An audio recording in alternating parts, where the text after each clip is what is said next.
There's been a huge question in the Nebraska fan base recently. Do the Huskers have a defensive line problem?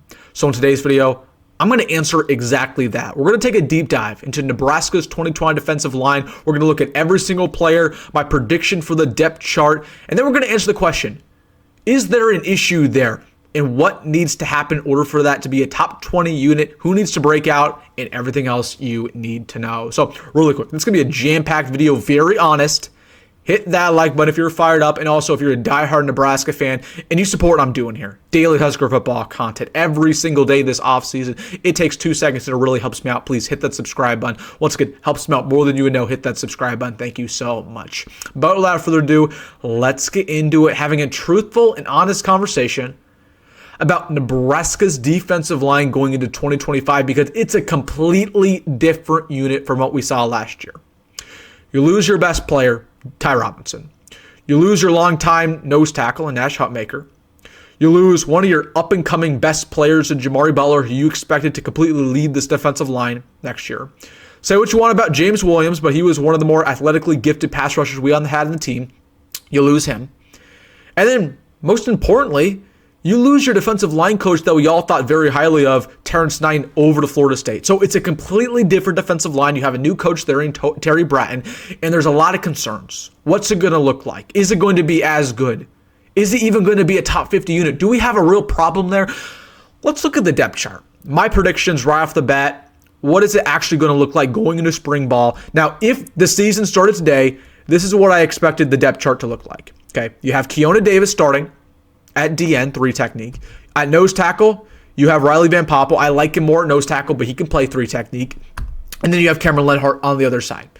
As at your depth, you're 2 deep. You have Williams Nwaneri, of course, very talented. You have Elijah Judy, who's the veteran, who's supposed to be the leader, single-digit guy on this defensive line. If you ask any member of the coaching staff, that's what they tell you. And then you have Jalen George, who we'll talk about in a little bit, has been pressing the staff so far in winter conditioning. And then you kind of have the 3 deep, which is not that great. Gabe Moore, Sualafodu, Jordan Ashow, there's some problems there. And then I guess you have Jack. I always put Jack kind of when we talk about the defensive line because they have a lot of defensive line duties. You got Jason McCullough, Willis McGahee, Dawson Merritt. You actually feel really good about Jack. But for the sake of conversation, let's talk about this defensive line. Right off the bat, I don't think it's very talented. I will be completely honest with you. We've already said we're going to be very honest in this video. I do not think it's incredibly talented. Now, you have a guy like Keona Davis, who people compare to Ndamukong Suh, so he's talented. You have Williams Nwaneri, who's a former 5-star. Okay, he's pretty talented. But other than that, there are some problems. Okay, Riley Van Poppel is a guy who, in my opinion, needs to have a big year. You know, we talk about Riley Van Poppel. He redshirted last year. The reason why he redshirted is because he wanted to put on better weight. He had kind of some bad weight. And Matt Rhule said that Riley Van Poppel, if he redshirts, he's going to be like Ty Robinson. But that's high expectations. Is that actually going to happen? I don't know. Riley Van Poppel, in order for this defensive line to be as good as we think it is, we need him to stand up, not only to be a good player, but he needs to be almost an elite player. He needs to almost replicate what Ty Robinson did, and that's impossible. So that's already hard enough. And then you have a guy like Cameron Lenhart, who is a complete wild card. Now, Cameron Lenhart is a leader on this defensive line. He played ever since he was a true freshman. He has been a black shirt through and through. He's expected to take that big jump. We had a really underwhelming second year last year. Really underwhelming. Everybody kind of expected him to be, one of the better players on this football team. The stat sheet was really bare for Cameron Lenhart. He was good in the running game, awful in the pass rush. That needs to improve a lot from Cameron Lenhart going into this year. But overall, he just needs to develop being a leader. I think he's a good player, but is he a super talented player? I don't think so. And that's the big concern around you. You ask a lot of beat reporters. They think that Cameron Lenhart kind of peaked early in his career. There's sometimes these players who they'll get to college as true freshmen. You see this all the time, actually. They'll get to college as a true freshman. They're built very well. They get on the field instantly, but they never actually get better. They peak early. And if you ask a lot of beat reporters, that's how they feel about Cameron Lenhart. They think he peaked early and that he's really never going to improve. Because that's just the way it is sometimes with the way these players are built. It happens all the time. We see it all the time. You could argue that was the way with J.D. Spielman, with Gabe Irvin. People say that about Cameron Lenhart. Can he change that narrative? I don't know. It's a big year for him. And then, you talk about some of these depth pieces. Again, you want Keona Davis to be that guy that everybody expected him to be. Again, he has had some crazy lofty expectations since he got to Nebraska. The Ndamukong Suh reference. That was, I forgot who said that. I think it was Terrence Knighton. That should not have been said. And Keona Davis might be a very good player. I'm not saying he's not going to be. Like, he's an athletic freak. He's kind of similar to Suh. But you can't just compare a guy to Ndamukong Suh. You just can't do that. Ndamukong Suh was one of them once. Keona Davis is not one of them once. He's not proved that. You can't compare yourself to one of the all-time greats before proving it on the field. So you need to see that from Keona Davis. We heard how athletic he is. Where is it? Because I was a little bit underwhelmed when he played this year. Again, he played in, 11 of the 12 games. He was good, but he wasn't Ndamukong Suh good. I should say he wasn't as good as somebody who was compared to Ndamukong Suh. Like, he was fine, but he wasn't like a game wrecker. Can he take that big step up? And then you got some depth pieces here. Williams Nwaneri, I've been very critical about him. Again, I'm just trying to temper people's expectations. I think the people's expectations about Williams Nwaneri is crazy. Like, they say, he's going to start on this team, he's going to lead the team in sacks. That's just not, I don't think that's going to happen, because it's not about his raw ability. His raw ability is great. It's not about that.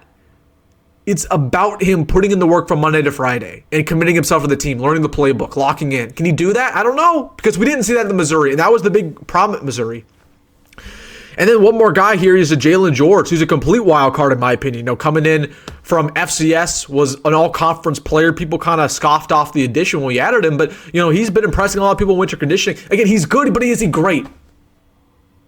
Because in my opinion, with this Nebraska defensive line, they were just really like a game wrecker. They lack that just top-end talent. That is, in my opinion, one of the most important things on a roster, to have an edge rusher or a nose tackle who can completely dominate ball games. Because you can't, as an opposing offense, you can't scheme out a game-wrecking defensive end. You just can't. They're always going to attack your left tackle. They're always going to attack your right tackle. You can't scheme them out of the ball game. You just can't. Okay, you can do that with a corner. Okay, like a corner is only on one side of the football field. You can attack the right side, the corner's on the left.